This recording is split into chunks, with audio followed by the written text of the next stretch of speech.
Delta variant Pakistan में जोर पकड़ने लगा है। रावलपिंडी में डेल्टा के बायस पहला स्मार्ट लॉकडाउन लगा दिया गया।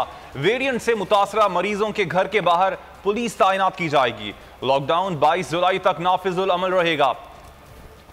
कोरोना की भारतीय किस्म पाकिस्तान में फैलने लगी। डेल्टा वेरिएंट के बढ़ते वार हुकूमत की परेशानी बढ़ गई। रावलपिंडी डेल्टा वेरिएंट के रडार पर आ गया। शहर के 16 इलाकों में स्मार्ट लॉकडाउन लगा दिया गया। इंतजामिया ने डेल्टा वेरिएंट से मुतासरा अफराद के घरों के बाहर पुलिस तैनात करने का फैसला कर दिया। स्मार्ट लॉकडाउन का इतलाक 12 जुलाई से 22 जुलाई तक रहेगा। सिंध में भी डेल्टा वेरिएंट के केसेस ने खतरे की घंटी बजा दी। हुकूमत सिंध ने SOPs पर अमल दरामद न करने वालों के खिलाफ कार्रवाई का फैसला कर लिया। फैसला चीफ सेक्रेटरी सिंध की जेर सदारत कोरोना सूरत हाल से मुतल्लिक इजलास में किया गया। चीफ सेक्रेटरी सिंध ने खबरदार किया है कि जहां कोरोना केसेस ज्यादा हैं, वहां स्मार्ट लॉकडाउन होगा। इजलास में महकमा सेहत ने प्राइमरी तक स्कूल्स बंद करने की तजवीज भी दे दी। महकमा सेहत ने इंडोर डाइनिंग पर पाबंदी और 2 रोज कारोबार बंद करने की तजवीज भी दे दी है।